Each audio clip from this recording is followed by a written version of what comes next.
Hello guys, ಎಲ್ಲರೂ ಹೇಗಿದ್ದೀರಾ? ನಾನು ತುಂಬ ಚೆನ್ನಾಗಿದ್ದೀನಿ. ಸೊ ನೀವು ಕೂಡ ಚೆನ್ನಾಗಿದ್ದೀರಾ ಅಂತ ಹೇಳಿ ವಿಡಿಯೋನ ಶುರು ಮಾಡ್ತಾ ಇದ್ದೀನಿ.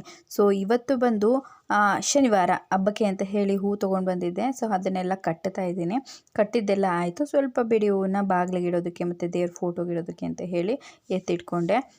ಹೂವನ್ನ ಕಟ್ಟಿರೋದೇ ತೊಗೊಂಡು ಬರ್ಬೋದು, ಅದೆಲ್ಲ ರೇಟ್ ಜಾಸ್ತಿ ಹೇಳ್ತಾರೆ. ಸುಮ್ಮನೆ ಯಾಕೆ ಮನೆಯಲ್ಲಿ ತಂದರೆ ನಮ್ಗೆ ಕಟ್ಟೋದಕ್ಕೆ ಬರುತ್ತಲ್ವ, ಸೊ ನಾವೇ ಕಟ್ಕೋಬೋದು ಅಂತ ಹೇಳಿ ತೊಗೊಂಡು ಬಂದಿದ್ದೀನಿ. ಪ್ರತಿ ಸಲ ನಾವು ಹೀಗೇ ಮಾಡ್ತಾ ಇರ್ತೀವಿ, ಆದರೆ ಊರಲ್ಲಿದ್ದಾಗ ಅವರು ತೊಗೊಂಡು ಬಂದುಬಿಟ್ಟಿರ್ತಾರೆ. ನಾನು ಇಲ್ಲೆಲ್ಲ ಮಾಡ್ಕೊಡೋದಿದ್ರೆ ನಾನೇ ತಂದು ಕಟ್ಕೋತೀನಿ. ಸೊ ಹಬ್ಬಕ್ಕೇನೆಲ್ಲ ತಿಂಡಿ ಮಾಡಿದ್ದೀನಿ ಅಂತ ಹೇಳಿ ನಿಮಗೆ ತೋರಿಸ್ತಾ ಇದ್ದೀನಿ. ನೋಡ್ತಾ ಇರ್ಬೋದು ಚಿಕ್ಕಿನ ಉಂಡೆ. ಈ ಒಂದು ರೆಸಿಪಿ ಕೂಡ ಆಗಲೇ ಅಪ್ಲೋಡ್ ಮಾಡಿದ್ದೀನಿ, ನೋಡಬಹುದು. ಇದನ್ನು ಮೊದಲನೇ ಬಾರಿಗೆ ಮಾಡೋರಾಗಿದ್ದರೆ ಅಂದರೆ ಫಸ್ಟ್ ವರ್ಷ ಯಾರು ಸತ್ತೋಗಿ ಫಸ್ಟ್ ವರ್ಷ ಮಾಡೋರು ಕಪ್ಪು ಎಳ್ಳಲ್ಲಿ ಮಾಡಬೇಕು. ನೆಕ್ಸ್ಟಿಂದ ಮಾಡ್ಕೊಂಡು ಹೋಗೋದಾದರೆ ಮಾತ್ರ ನಾವು ಬಿಳಿ ಎಳ್ಳಿಂದನೇ ಮಾಡಬೇಕಾಗಿರುತ್ತೆ. ಸೊ ಚೆನ್ನಾಗಿ ತಿಳ್ಕೊಂಡು ಮಾಡಬೇಕು. ಸೊ ಇವಾಗ ನಿಪ್ಪಟ್ಟು ರೆಸಿಪಿನ ಕೂಡ ನಾನು ಶೇರ್ ಮಾಡಿದ್ದೀನಿ. ಹಾಗೆ ಚಕ್ಲಿ ತುಂಬಾ ಕ್ರಿಸ್ಪಿಯಾಗಿ ಡಿಫ್ರೆಂಟ್ ಸ್ಟೈಲಲ್ಲಿ ಮಾಡಿದ್ದೀನಿ ಈ ಸಲ. ತುಂಬಾ ಚೆನ್ನಾಗಿ ಬಂದಿತ್ತು. ಹಾಗೆ ಮಸಾಲ ವಡ, ಇದನ್ನು ಇವಾಗ ಜಸ್ಟ್ ಮಾಡಿ ಮುಗಿಸಿ ಹೂ ಕೊಟ್ಟೋದಕ್ಕೆ ಅಂತ ಹೇಳಿ ಕೊಟ್ಟಿದ್ದೆ. ಹಾಗೆ ಏನೆಲ್ಲ ಮಾಡಿದ್ದೀನಿ ಅಂತ ಹೇಳಿ ಒಂದೇ ಸಲ ತೋರಿಸ್ಬಿಡೋಣ ಅಂತ ಹೇಳ್ಬಿಟ್ಟು ಇವಾಗ ತೋರಿಸ್ತಾ ಇದ್ದೀನಿ. ಇದು ಕಜ್ಜಾಯ, ಬಿಸಿ ಬಿಸಿ ಕಜ್ಜಾಯ. ಸೊ ಇದು ಎಣ್ಣೆ ಇರುತ್ತಲ್ವ, ಹಾಗಾಗಿ ನ್ಯೂಸ್ ಪೇಪರ್ನ ಆ ಕಡೆ ಈ ಕಡೆ ಸುತ್ತಿ ಇಟ್ಟಿದ್ದೀನಿ. ಮತ್ತೆ ಎಣ್ಣೆ ಕೆಳಗಡೆ ಎಲ್ಲ ಡ್ರೈ ಆಗಬೇಕು ಅಂತ ಹೇಳ್ಬಿಟ್ಟು ಟಿಶ್ಯೂ ಪೇಪರ್ ಕೂಡ ಹಾಕಿದ್ದೀನಿ. ಸೊ ಇದನ್ನೆಲ್ಲ ನಾನು ಇವತ್ತು ಹಬ್ಬಕ್ಕೋಸ್ಕರ ಮಾಡಿರೋದು. ಇದನ್ನೆಲ್ಲ ಒಂದೇ ದಿನ ಮಾಡಿದ್ದೀನಿ ಅಂತ ಅನ್ಕೋಬೇಡಿ, 2 days ಮಾಡಿದ್ದೀನಿ. ಇವತ್ತು ಸ್ಯಾಟರ್ಡೆ ಆಗಿರೋದ್ರಿಂದ ವಡನ ಮಾಡಿಬಿಟ್ಟು ಆಮೇಲೆ ಮನೆಯೆಲ್ಲ ಕ್ಲೀನ್ ಮಾಡ್ಕೋಬೇಕು. ಸೊ ಇವಾಗ ನಾನು ಇದರಲ್ಲಿ ಎಲ್ಲದನ್ನು ಕೂಡ ಸ್ವಲ್ಪ ಸ್ವಲ್ಪ ಎತ್ತಿಟ್ಟು ಈ ಬಾಕ್ಸಲ್ಲಿ ಹಾಕಿ ಇಟ್ಟಿದ್ದೀನಿ. ಅಂದರೆ ಇವಾಗ ಜೇನು ಇರ್ತಾಳಲ್ವ, ಜೇನು ತಿಂದು ಕೊಡು ಅಂತ ಹೇಳಿದಾಗ ಅದನ್ನೆಲ್ಲ ಹಾಕಿ ಕೊಡೋದಕ್ಕಾಗೋದಿಲ್ಲ. ಹಾಗಾಗಿ ಎಡೆ ಇಡೋದಕ್ಕೆ ಅಂತ ಹೇಳಿ ಸ್ವಲ್ಪ ಸಪ್ರೇಟಾಗಿ ಎತ್ತಿಟ್ಟಿದ್ದೀನಿ. ಇದು ಕಾಮನ್, ಎಲ್ಲರ ಮನೆಯಲ್ಲೂ ಸಪ್ರೇಟಾಗಿ ಎತ್ತಿ ಇಟ್ಬಿಟ್ಟಿರ್ತಾರೆ. ಸೊ ಇವಾಗ ನಾನು ಕೂಡ ಹಾಗೇನೆ ಎತ್ತಿಟ್ಟು ಇದನ್ನೆಲ್ಲ ನೀಟಾಗಿ ತೆಗೆದಿಟ್ಬಿಡ್ತೀನಿ. ಮತ್ತೆ ನೋಡಿ ಸ್ವೀಟ್ ಕೂಡ ತೊಗೊಂಡು ಬಂದಿದ್ದೀನಿ. ಸ್ವೀಟು, ಫ್ರೂಟು, ಮತ್ತೆ ಇನ್ನೇನು ಪುರಿ ಖಾರ, ಹಾಗೆ ಸೌತೆಕಾಯಿ ಇದನ್ನೆಲ್ಲ ಇಡ್ತಾರೆ. ನಾನು ಪುರಿ ಖಾರ ಅದನ್ನೆಲ್ಲ ಇಟ್ಟಿಲ್ಲ. ಕೆಲವರು ಬ್ರೆಡ್ ಬಿಸ್ಕೆಟ್ ಎಲ್ಲ ಕೂಡ ಇಡ್ತಾರೆ, ಅದನ್ನೆಲ್ಲ ನಾನು ಇಟ್ಟಿಲ್ಲ. ಸ್ವೀಟು ಮತ್ತು ಹಣ್ಣು, ಮಾಡಿರುವಂತಹ ತಿಂಡಿಗಳು, ನಾವು ಮಾಡಿರುವಂಥ ಅಡುಗೆಗಳನ್ನ ಇಡಬೇಕು. ಸೊ ಇವಾಗ ನಮ್ಮ ಮನೆಯವರು ಸಂಜೆ ಬಂದ ತಕ್ಷಣವೇ ಅವರು ಬಟ್ಟೆ ತೊಗೊಂಡಿರಲಿಲ್ಲ. ಹೋಗಿ ತೊಗೊಂಡು ಬನ್ನಿ ಅಂತಂದರೆ ನನಗೆ ಬರಬೇಕು ಅಂತ ಹೇಳಿದ್ರು. ಸೊ ಇನ್ನೇನು ಮಾಡೋದಕ್ಕಾಗುತ್ತೆ, ಅವರು ಸೆಲೆಕ್ಷನ್ ನೀನು ಚೆನ್ನಾಗಿರುತ್ತೆ, ನಾನು ತೊಗೊಂಡು ಬಂದರೆ ಏನಾದ್ರೂ ಹೇಳ್ತಾನೆ ಇರ್ತೀಯ, ಸುಮ್ಮನೆ ಯಾಕೆ ಎರಡು ಸಲ ಓಡಾಡೋದು, ನೀನೇ ಬಂದುಬಿಡು ಅಂತ ಹೇಳಿದ್ರು. ನಾನು ಅವಾಗ ಮನೆಯೆಲ್ಲ ಕ್ಲೀನ್ ಮಾಡಿ ದೀಪ ಎಲ್ಲ ಹಚ್ಚಿ ಅದಾದಮೇಲೆ ಹೋಗಿ ಇದನ್ನು ತೊಗೊಂಡು ಬಂದಿರೋದು. ಆಲ್ರೆಡಿ ಒಂದು 8:30 to 9 ಆಗಿತ್ತು. ಸೊ ಅವರಿಗೆ ವೈಟ್ ಶರ್ಟ್ಗಳೇ ಇಷ್ಟ ಆಗೋದಿಲ್ಲ, ಕಲರ್ಫುಲ್ ಶರ್ಟ್ಗಳು ಇಷ್ಟ ಆಗೋದಿಲ್ಲ. ಈ ರೀತಿ ಬ್ಲೂ ಮತ್ತು ಬ್ಲ್ಯಾಕ್ ಈ ರೀತಿಯಾಗಿ ಇಷ್ಟ ಆಗುತ್ತೆ. ಸೊ ಈ ಶರ್ಟ್ ಅವರಿಗೆ ಚೆನ್ನಾಗಿ ಕಾಣಿಸ್ತಾ ಇದೆ ಅಂತ ಹೇಳ್ಬಿಟ್ಟು, ಸೊ ಹಾಗೆ ಟ್ರಯಲ್ಲೆಲ್ಲ ಮಾಡಬಾರ್ದು ಎಡೆ ಇಡೋದಕ್ಕೆ ಅಂತ ಹೇಳ್ಬಿಟ್ಟು ಹಾಗೆ ಇಟ್ಕೊಂಡು ನೋಡ್ತಾಯಿದ್ರು. ಮನೆಗೆ ಬಂದ್ವಿ, ಬಟ್ಟೆ ತೊಗೊಂಡು ಹಾಗೆ ಸ್ವಲ್ಪ ಪಕ್ಕಕ್ಕೆ ಇಡೋದಕ್ಕೇನೇನೋ ಬೇಕಿತ್ತು ಅದನ್ನು ತೊಗೊಂಡು, ಮತ್ತು ಜೊತೆಗೆ ಬಾಳೆ ಎಲೆ ಮತ್ತು ಊಟದ ಎಲೆನ ತೊಗೊಂಡೆ. ಬಾಳೆ ಎಲೆ ರೇಟ್ ಅಂತೂ ಹಬ್ಬ ಎಷ್ಟು ಗಗನಕ್ಕೇರಿದೆ. ಊರಲ್ಲಿ ನಮ್ಮ ಮನೆ ಪಕ್ಕದಲ್ಲಿ ಗಿಡಗಳು ಒಂದ್ರ ಪಕ್ಕ ಒಂದು ಉಟ್ಕೊಂಡಿದೆ. ಮಾಮೂಲಿ ಡೈಲಿ ತಿನ್ನೋದಕ್ಕೂ ಕೂಡ ನಾವು ಬಾಳೆ ಎಲೆನ ಯೂಸ್ ಮಾಡ್ತೀವಿ. ಇಲ್ಲಿ ಒಂದು ಬಾಳೆ ಎಲೆಗೆ 10 ರೂಪಾಯಿ.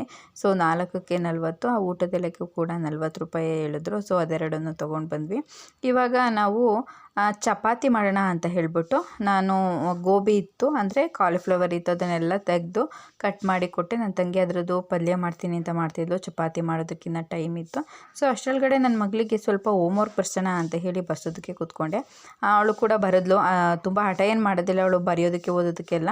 ಆದರೆ ಒಂದನ್ನೇ ರಿಪೀಟ್ ಮಾಡಿಸಿದ್ರೆ ಮಾತ್ರ ಅಳ್ತಾಳೆ. ಸೊ ಇವಾಗ ನನ್ನ ತಂಗಿ ಇಲ್ಲಿ ಪಲ್ಯ ಮಾಡ್ತಾ ಇದ್ದಾಳೆ. ಪಲ್ಯ ಮಾಡಿ ಚಪಾತಿ ತಿಂದು ಬೇಗ ಮಲ್ಕೋಬೇಕು ಇವತ್ತು, ಯಾಕಂದರೆ ಬೆಳಗ್ಗೆ ಹಬ್ಬ ಇದೆ ಅಲ್ವಾ, ಸ್ವಲ್ಪ ಬೇಗ ಇದ್ದು ಕೆಲಸಗಳನ್ನ ಮಾಡ್ಕೋಬೇಕು.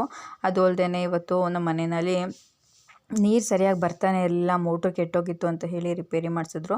ಬೇಗ ಇದ್ದು ಸ್ನಾನ ಮಾಡಿ ನೆಲ ಎಲ್ಲ ಒರೆಸಿ ಆ ಪಾತ್ರೆಗಳೇನಾದರೂ ತೊಳೆಯೋದಿತ್ತು ಅಂದರೆ ತೊಳ್ಕೊಬೇಕು. ಇದೆಲ್ಲ ಮಾಡಬೇಕು ಅಂತಂದರೆ ಬೇಗ ಮಲ್ಕೋಬೇಕು ಅಂತ ಹೇಳ್ಬಿಟ್ಟು ನಾವು ಕೂಡ ಬೇಗ ಅಡುಗೆ ಎಲ್ಲ ಮಾಡಿಕೊಂಡು ತಿಂದು ಮಲ್ಕೋತಾ ಇದ್ವಿ.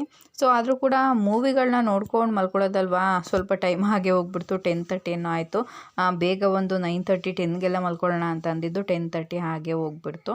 ಬೆಳಗ್ಗೆ ಎದ್ದ ತಕ್ಷಣವೇ ನಾನು ಕೂಡ ನೆಲ ಎಲ್ಲ ಒರೆಸಿ ಎಡೆ ಇಡೋ ಜಾಗ ಏನಿತ್ತು ಅಲ್ಲಿ ಸೈಕಲ್ ನಿಲ್ಲಿಸಿದ್ವಿ ನನ್ನ ಮಗಳದ್ದು, ಅದನ್ನೆಲ್ಲ ಹೊರಗಡೆ ಎತ್ತಿಟ್ಟು ಜಾಗ ಎಲ್ಲ ಕ್ಲಿಯರ್ ಮಾಡಿಕೊಂಡೆ. ಹಾಗೆ ಬಾಗಿಲಿಗೂ ಕೂಡ ಹೂವು ಹಾಕಿ ಬಾಗಿಲೆಲ್ಲನೂ ತೊಳೆದು ಅರಿಶಿನ ಕುಂಕುಮ ಇಟ್ಟು ಹೂವು ಇಟ್ಟಿದೆ.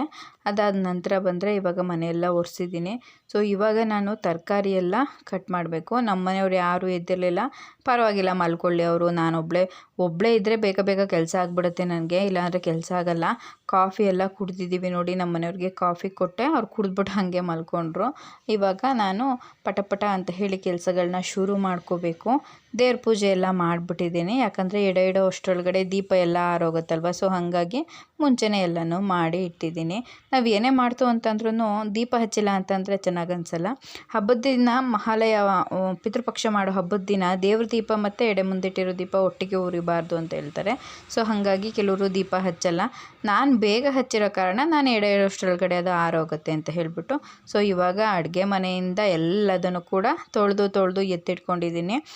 ಸೋರೆಕಾಯಿ ಪಲ್ಯ, ಹಾಗೆ ಹಾಗಲಕಾಯಿ ಪಲ್ಯ ಮತ್ತು ಆಲೂಗೆಡ್ಡೆ ಪಲ್ಯ ಮಾಡೋದಕ್ಕೆ ಅಂತ ಹೇಳಿಬಿಟ್ಟು, ಸೊ ನಾನು ಹೆಚ್ಚುತ್ತಾ ಇದ್ದೆ. ನಮ್ಮ ಮನೆಯವರು ಸ್ನಾನ ಮಾಡ್ಕೊಂಡು ಬಂದರು. ನಾನು ಹೆಚ್ಚಿಕೊಡ್ತೀನಿ ಕೊಡು ಅಂತ ಹೇಳಿದ್ದಕ್ಕೆ ಅವ್ರಿಗೆ ಹಾಗಲಕಾಯಿ ಕಟ್ ಮಾಡಿಕೊಡಿ ಅಂತ ಹೇಳಿಕೊಟ್ಟೆ. ನನ್ನ ಮಗಳು ಎದ್ದು ಬಂದ ತಕ್ಷಣವೇ ಅವಳು ಏನೂ ತಿನ್ನಲ್ಲ ಕುಡಿಯಲ್ಲ, ಸುಮ್ಮನೆ ಕೂತಿರ್ತಾಳೆ. ಇವತ್ತು ನಾವು ಏನೂ ತಿಂಡಿ ಮಾಡಿರಲಿಲ್ಲ, ಯಾಕಂತಂದರೆ ಒಂದು 12:30 to 1:30 ಒಳಗಡೆ ನಾವು ಎಡೆ ಇಡಬೇಕು ಅಂತ ಅಂದ್ಕೊಂಡಿದ್ವಿ. ಸೊ ಹಾಗೆ ಮಧ್ಯಾಹ್ನ ಟೈಮಲ್ಲೇ ನಮ್ಮ ಮನೆಯಲ್ಲಿ ಇಡೋದು, ಅದಕ್ಕೇ ನಾವು ಕೂಡ ಒಳ್ಳೆ ಟೈಮ್ನ ನೋಡಿಕೊಂಡು ಅಮಾವಾಸ್ಯೆ ಶುರು ಆಗೋದು ಬಂದು 12:16ಕ್ಕೆ. ಸೊ ಅದಾದಮೇಲೆ ಒಂದು ಒಳ್ಳೆ ಮುಹೂರ್ತ ಇರೋದು 12:39ಕ್ಕೆ. ಸೊ ಹಾಗಾಗಿ ಅಷ್ಟರೊಳಗಡೆ ಎಲ್ಲ ರೆಡಿ ಮಾಡ್ಕೋಬೇಕು ಅಂತ ಹೇಳಿ ಎಲ್ಲ ರೆಡಿ ಮಾಡ್ಕೊಂಡ್ವಿ. ಇನ್ನೂ 1 ಅವರ್ ಮುಂಚೆನೇ ನಮ್ಮ ಕೆಲಸ ಎಲ್ಲ ಮುಗೀತು. ಸೊ ಅದಾದಮೇಲೆ ಎಲ್ಲದನ್ನು ಕೂಡ ಎತ್ತಿಟ್ಕೋಬೇಕಲ್ವಾ, ಒಟ್ಟಿಗೆ ಜೋಡಿಸ್ಕೊಂಡ್ರೆ ಎಡೆ ಇಡೋದಕ್ಕೆ ಈಸಿ ಆಗುತ್ತೆ ಅಂತ ಹೇಳಿ ಈಗಾಗಲೇ ನಾನು ಎಡೆ ಇಡೋವಂತಹ ಒಂದು ಪೂರ್ತಿ ವಿಡಿಯೋನ ಅಪ್ಲೋಡ್ ಮಾಡಿದ್ದೀನಿ. ಯಾರಾದರೂ ಹೊಸ್ದಾಗಿರ್ತಾರೆ ಅಂತಂದರೆ ಅವ್ರಿಗೆ ಯೂಸ್ ಆಗಲಿ, ಯಾವ ಕಡೆ ಎಲೆ ಇಡಬೇಕು ಅದನ್ನೆಲ್ಲ ತೋರಿಸ್ಕೊಟ್ಟಿದ್ದೀನಿ. ಇವಾಗ ಬಂದರೆ ಇಲ್ಲಿ ಅಡುಗೆ ಮಾಡ್ತಾ ಇರೋದು. ಪಲ್ಯಗಳಿಗೆಲ್ಲ ನಮ್ಮ ಮನೆಯವ್ರು ಹೆಚ್ಚಿಕೊಡ್ತಿದ್ರಲ್ವ. ಸೊ ಹಾಗಾಗಿ ಬೆಳಗ್ಗೆ ಎದ್ದ ತಕ್ಷಣ ನಾನು ಸ್ನಾನ ಆಗಿತ್ತು, ಆಮೇಲೆ ಒಂದು ಸಲ ಕರೆಂಟ್ ಹೋಗ್ಬಿಡ್ತು. ಸೊ ಭಯ, ಅದಕ್ಕೆ ನಾನು ಎಲ್ಲ ಮಸಾಲೆಗಳನ್ನ ರುಬ್ಬಿಟ್ಕೊಂಡ್ಬಿಟ್ಟೆ. ಪಲಾವಿಗೆ ಮತ್ತು ಸಾಂಬಾರಿಗೆ ಅಷ್ಟೇ, ಬೇರೆ ಏನಕ್ಕೂ ನಮಗೆ ಮಸಾಲೆ ಏನು ಬೇಡ, ಎಲ್ಲ ಹೆಚ್ಚಿ ಮಾಡುವಂಥದ್ದೇನೆ. ಇವಾಗ ಕಾಫಿ ಕುಡ್ದಿರೋದೆಲ್ಲ ಪಾತ್ರೆಗಳೆಲ್ಲ ಹಾಗೆ ಇರುತ್ತಲ್ವ, ಅದೆಲ್ಲ ಒಂದ್ರ ಮೇಲೆ ಒಂದು ಬಿತ್ತು ಅಂತಂದರೆ ಜಾಸ್ತಿ ಆಗಿಬಿಡುತ್ತೆ. ಸೊ ಏನು ಮಾಡ್ತೀನಿ ಅಂತಂದರೆ ಒಂದೊಂದಾದಮೇಲೆ ತೊಳ್ಕೊಂಡು ಬಿಡ್ತೀನಿ. ಇವತ್ತು ನನ್ನ ಮಗಳು ಹೊಸ ಬಟ್ಟೆ ಹಾಕ್ಕೊಂಡಿದ್ದಾಳೆ. ಅವಳಿಗೆ ಈ ಸಲ ನಾನು ಫ್ರಾಕ್ ಏನು ತೊಗೊಂಡು ಬಂದಿಲ್ಲ, ನಮ್ಮಪ್ಪ ತೊಗೊಂಡು ಬಂದಿದ್ದಾರೆ. ಸುಮ್ಮನೆ ಫ್ರಾಕ್ ಎಲ್ಲ ತುಂಬ ಇದೆ, ವೇಸ್ಟಾಗಿ ಹೋಗ್ಬಿಡುತ್ತೆ. ದೊಡ್ಡ ಗೌನ್ಸ್ ಎಲ್ಲ ಇದೆ, ಸೊ ಎಲ್ಲೂ ಹಾಕ್ಕೊಂಡು ಹೋಗೋದಿಲ್ಲ. ಹಾಗಾಗಿ ನಾನು ಅದನ್ನೆಲ್ಲ ತೊಗೊಂಡು ಬಂದಿಲ್ಲ. ಇನ್ನೂ ಒಂದು 3-4 ವರ್ಷ ತೊಗೊಂಡು ಬರಲ್ಲ. ಈ ರೀತಿ ಸಿಂಪಲ್ ಆಗಿರೋ ಬಟ್ಟೆಗಳನ್ನೇ ತೊಗೋತೀನಿ. ನೋಡ್ತಾ ಇರ್ಬೋದು, ಇದು ಹಾಗಲಕಾಯಿ ಪಲ್ಯ. ಹಾಗೆ ನಾನು ಮುಂಚೆ ತೋರಿಸಿದ್ನಲ್ಲ, ಅದು ಬಂದು ಸೋರೆಕಾಯಿ ಪಲ್ಯ, ಇದು ಆಲೂಗೆಡ್ಡೆ ಪಲ್ಯ. ಇನ್ನು ಪಲಾವು ಮತ್ತು ಪಾಯಸ, ಅನ್ನ ಸಾಂಬಾರನ್ನ ಮಾಡಬೇಕು. ನನ್ನ ತಂಗಿ ನಾನು ಪಾಯಸ ಮತ್ತು ಪಲಾವು ಮಾಡ್ತೀನಿ ಅಂತ ಹೇಳಿದ್ದಕ್ಕೆ ನಾನು ರೈಸಿಗೆ ಇಟ್ಟಿದ್ದೀನಿ. ಸೊ ಅವಳು ಸ್ವಲ್ಪ ಶೀತ ಅಂತ ಹೇಳಿದ್ಲು, ಹಾಗಾಗಿ ನಿಧಾನಕ್ಕೆ ಸ್ನಾನ ಮಾಡ್ಕೊಂಡು ಬರ್ತೀನಿ ನಾನು ಅಂತಂದಿದ್ದಕ್ಕೆ ನಾನೇ ಹುರಿದಿಟ್ಬಿಟ್ಟೆ. ಅದನ್ನೆಲ್ಲ ಹುರಿದಿಟ್ಟು ನಾನು ಅನ್ನ ಸಾಂಬಾರು ಮಾಡಿದೆ, ಪಲ್ಯಗಳೆಲ್ಲ ಮಾಡಿಟ್ಟಿದ್ದೆ. ಅವಳೇ ಪಲಾವ್ ಮಾಡ್ತೀನಿ ಅಂತ ಹೇಳಿದ್ದಕ್ಕೆ. ಹಬ್ಬದ ದಿನ ತುಂಬ ಜನ ಆಯಿತು ಅಂತಂದರೆ ಕೆಲಸಗಳೇ ಆಗಲ್ಲ. ಅದು ಇದು ಎಲ್ಲ ಆಗ್ತಾನೆ ಇರುತ್ತೆ. ಒಬ್ಬೊಬ್ಬರೇ ಮಾಡಿದರೆ ಬೇಗನೆ ಆಗಿಬಿಡುತ್ತೆ. ನನ್ನ ಮಗಳು ಅವಳ ಫ್ರೆಂಡ್ ಜೊತೆ ಆಟ ಆಡ್ತಾಯಿದ್ಲು. ವೀಡಿಯೋ ತೆಗೆದ್ರೆ ಯಾವಾಗಲೂ ವೀಡಿಯೋ ತೆಗಿತೀಯಮ್ಮ ಅಂತ ಕೋರಿಸ್ಕೊಡ್ತಾಯಿದ್ಲು. ಸೊ ಎಲ್ಲದರಲ್ಲೂ ಕೂಡ ನನ್ನ ಮಗಳು ಪಾರ್ಟಿಸಿಪೇಷನ್ ಇರಬೇಕು ಅನ್ನೋದಕ್ಕೋಸ್ಕರ ಅವಳನ್ನು ಸ್ವಲ್ಪ ತೋರಿಸ್ತೀನಿ. ಸೊ ಇವಾಗ ಎಡೆ ಇಟ್ಟಿದ್ದೀವಿ, ನೋಡ್ತಾ ಇರಬಹುದು. 12:39 ಒಳ್ಳೆ ಮುಹೂರ್ತ ಇತ್ತು, ಹಾಗಾಗಿ ನಾವು ಅದಕ್ಕೆ ಇಟ್ಟಿದ್ದೀವಿ. ಈಗೆಲ್ಲ ರೆಡಿ ಮಾಡಿಕೊಟ್ಟಿದ್ದೀನಿ. ಎಡೆ ಇಟ್ಟಿದ್ದು ನಾನೇ. ಸೊ ಅದ್ರದ್ದು ವೀಡಿಯೋ ಹಾಕಿದ್ದೀನಲ್ವ, ನೋಡಿ ಪ್ಲೇಸ್. ಅದಾದ ನಂತರ ನಮ್ಮ ಮನೆಯವರು ಪೂಜೆ ಮಾಡೋದಕ್ಕೆ ಅಂತ ಹೇಳಿ ಬರ್ತಿದ್ರು. ಪೂರ್ವ ದಿಕ್ಕಿಗೆ ಅಥವಾ ದಕ್ಷಿಣ ದಿಕ್ಕಿಗೆ ಎಡೆನ ಇಡಬೇಕು. ಸೊ ಹಾಗಾಗಿ ನಾನು ಕೂಡ ಇಟ್ಟಿದ್ದಾಯಿತು. ಅದಾದಮೇಲೆ ಸ್ವಲ್ಪ ಹೊತ್ತು ಹೊರಗಡೆ ಎಲ್ಲ ಹೋಗಿ ಅದೆಲ್ಲ ಪೂಜೆ ಎಲ್ಲ ಆಯಿತು. ಅದೆಲ್ಲ ಎಡೆ ಇಟ್ಟಿರೋ ವೀಡಿಯೋದಲ್ಲಿ ಫುಲ್ ಡೀಟೇಲ್ಸ್ ಇದೆ. ಆಮೇಲೆ ಸ್ವಲ್ಪ ಹೊತ್ತು ಟಿ ವಿ ಎಲ್ಲ ನೋಡಿದ್ವಿ. ಟಿ ವಿ ನೋಡೋನು ಬೇಜಾರಾಯಿತು, 1-2 ಮೂವಿನ ನೋಡಿ. ಅದಾದ ನಂತರ ನನ್ನ ತಂಗಿ ಮತ್ತು ಮಗಳು ಇಬ್ಬರು ಕೂಡ ಚೆಸ್ ಆಡ್ತೀವಿ ಅಂತ ಆಡ್ತಾಯಿದ್ದಾರೆ. ಆಡೋಕ್ಕೆ ಬರಲ್ಲ, ಇಬ್ರಿಗೂ ಬರಲ್ಲ. ಸೊ ನಾನು ಫೈಟ್ ಮಾಡ್ತೀನಿ ಅಂತ ನನ್ನ ಮಗಳು ಎಲ್ಲದನ್ನು ಎಲ್ಲಿಂದ ಬೇಕು ಅಲ್ಲಿಂದ ಹುಣ್ಸ್ಬಿಟ್ಟು ಎಲ್ಲನೂ ಎತ್ಕೋತಾ ಇದ್ಲು. ಸೊ ಅವಳಿಗೂ ಆಡೋದಕ್ಕೆ ಬರಲ್ಲ ಅಲ್ವಾ, ಸುಮ್ಮನೆ ಬೇಜಾರಾಗುತ್ತೆ. ನನ್ನ ಜೊತೆ ಯಾರೂ ಆಟಾಡಲ್ಲ ನೀವು ಅಂತ ಹೇಳ್ತಾಳೆ ಅಂತ ಹೇಳಿ ಯಾರಾದರೂ ಒಬ್ರನ್ನ ಆಟಾಡ್ಸೋದಕ್ಕೆ ಅಂತ ಹೇಳಿ ಕೂರಿಸ್ಕೊಂಡಿರ್ತಾಳೆ. ಸೊ ಈಗ ನಾನು ಫುಲ್ ಗೆದ್ಬಿಟ್ಟೆ ಅಂತ ಹೇಳಿ ಒಂದೇ ಸಲ ಹಾಗೆ ಬಾಚ್ಕೊಂಡ್ಬಿಟ್ಲು. ಸೊ ಹಿಂಗೆ ಆಟ ಆಡ್ಕೊಂಡು ಕೂತಿದ್ಲು. ಮನೆಯಲ್ಲಿ ಮಕ್ಕಳಿತ್ತು ಅಂತಂದರೆ ಎಷ್ಟು ಹಬ್ಬ ಮಾಡಿದ್ರೂ ಕೂಡ ಸ್ವಲ್ಪ ಖುಷಿ ಅನ್ನೋದಿರುತ್ತೆ. ಇಲ್ಲ ಅಂತಂದರೆ ನಾವೇ ಇತ್ತು ಅಂತಂದರೆ ಅದ್ರ ಫೀಲೇ ಬೇರೆ ಇರುತ್ತೆ. ಮಕ್ಕಳಿರೋ ಮನೆಯಲ್ಲಿ ಹಬ್ಬಗಳನ್ನ ಮಾಡೋ ಫೀಲೇ ಬೇರೆ ಇರುತ್ತೆ. ನಾವು ಹಬ್ಬ ಎಲ್ಲ ಮುಗಿಸ್ಕೊಂಡು ಊರಿಗೆ ಹೋಗ್ತಾ ಇದ್ದೀವಿ. ಅದಾದಮೇಲೆ ಕೆಲವೊಂದಷ್ಟು ರೆಸಿಪಿ ವಿಡಿಯೋಗಳನ್ನ ಹಾಕಿದ್ದೀನಿ. ಆಮೇಲೆ ನಾನು ಊರಿಗೆ ಹೋಗಿರುವಂತಹ ವ್ಲಾಗ್ಗಳನ್ನೂ ಕೂಡ ಅಪ್ಲೋಡ್ ಮಾಡ್ತೀನಿ. ಸೊ ನಮ್ಮ ಮನೆಯಲ್ಲಿ ಎಡೆ ಇಟ್ಟಿದ್ವಲ್ವ, ಎಲ್ಲ ಊಟನೂ ನಾವು ತಿನ್ಕೊಂಡ್ವಿ. ಸ್ವೀಟ್ಸು ಮತ್ತು ಇದಿತ್ತು, ಅದನ್ನು ರಾತ್ರಿ ಹೊತ್ತು ಬಿಟ್ಟರೆ ಈ ಜಿರಳೆ ಇರುವೆ ಏನಾದ್ರೂ ಬಂದುಬಿಡುತ್ತೆ ಅಂತ ಹೇಳಿಬಿಟ್ಟು ಅದನ್ನು ಎತ್ಕೊಂಡ್ವಿ. ಎಲೆ ಮೇಲೆ ಸ್ವಲ್ಪ ಇರಬೇಕು ಅಂತ ಹೇಳಿಬಿಟ್ಟು ಹಾಗೆ ಒಂದು ಪಲ್ಯನ ಬಿಟ್ಟಿದ್ದೆ. ನಂತರ ಇದನ್ನೆಲ್ಲ ಹೀಗೆ ಬಿಟ್ಟಿದ್ದೀನಿ. ಇದನ್ನು ಬೆಳಗ್ಗೆನೇ ತೆಗಿಬೇಕು, ಇವಾಗ ತೆಗಿಬಾರ್ದು. ಅದಾದ ನಂತರ ಇವಾಗ ನೋಡ್ತಾ ಇದ್ದೀರಲ್ವ, ಬೆಳಗ್ಗಾಯಿತು. ಇವಾಗ ಕಳಸ ಎಲ್ಲನೂ ಸಡಿಸ್ಬೇಕಲ್ವ, ಹಾಗೆ ಸ್ವಲ್ಪ ಡೈರೆಕ್ಟಾಗಿ ಎತ್ತಬಾರ್ದು. ಯಾವ ಕಳಶ ಆದ್ರೂ ಡೈರೆಕ್ಟಾಗಿ ಎತ್ತಬಾರ್ದು, ಸ್ವಲ್ಪ ಅಲುಗಾಡಿಸಿ ತೆಗಿಬೇಕಾಗಿರುತ್ತೆ. ಹಾಗೆ ನಾನು ಕೂಡ ಎದ್ದು ಬಂದು ಕಳಸಕ್ಕೆ ಪೂಜೆ ಎಲ್ಲನೂ ಮಾಡೋದಕ್ಕೆ ಹೋಗಿಲ್ಲ, ಹಾಗೆ ನಮಸ್ಕಾರ ಮಾಡಿಕೊಂಡು ಕಳಸನ ಬಲಗಡೆಗೆ ಜರುಗಿಸ್ದೆ. ಕೆಲವರು 5 ಗಂಟೆಗೆ ಬಿಡಬೇಕು, 4 ಗಂಟೆಗೆ ಬಿಡಬೇಕು ಅಂತ ಹೇಳ್ತಾರೆ. ಹಾಗೆಲ್ಲ ಏನೂ ಇಲ್ಲ. ಒಂದು 8 ಗಂಟೆ ಒಳಗಡೆ ಕಳಸನ ವಿಸರ್ಜನೆ ಮಾಡಿದ್ರೆ ಸಾಕು.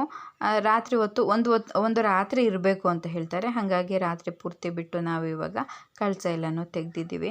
ನೋಡ್ತಾ ಇರ್ಬೋದು, ಕಳಸ ಇಟ್ಟಿರುವಂತಹ ಪೂರ್ತಿ ಬಾಳೆ ಎಲೆ ಏನಿರುತ್ತೆ ಅದನ್ನು ಸಪ್ರೇಟ್ ಮಾಡಿ ಕಳಸದ ನೀರನ್ನ ಬೇವಿನ ಮರ ಅಥವಾ ಹತ್ತಿ ಗಿಡ ಅಥವಾ ಅರಳಿ ಮರಕ್ಕೆ ಬಿಡಬಹುದು. ಇದು ಯಾವುದೂ ಇಲ್ಲ ಅಂದರೆ ತೆಂಗಿನ ಮರಕ್ಕೆ ಬಿಡ್ಬೋದು. ಇದು ನಮಗೆ ಅವೈಲಬಲ್ ಇಲ್ಲ ಅಂತಂದರೆ ಮನೆಯಲ್ಲಿರುವಂಥ ಗಿಡಗಳ ಪಾಟ್ ಏನಿರುತ್ತೆ ಅದಕ್ಕೆ ಹಾಕ್ಬೋದು.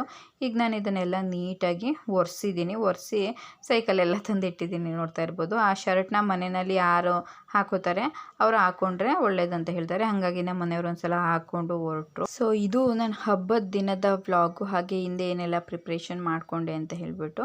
ಸೊ ವಿಡಿಯೋ ತಪ್ಪದೆ ಸಬ್ಸ್ಕ್ರೈಬ್ ಮಾಡ್ಕೊಳ್ಳಿ.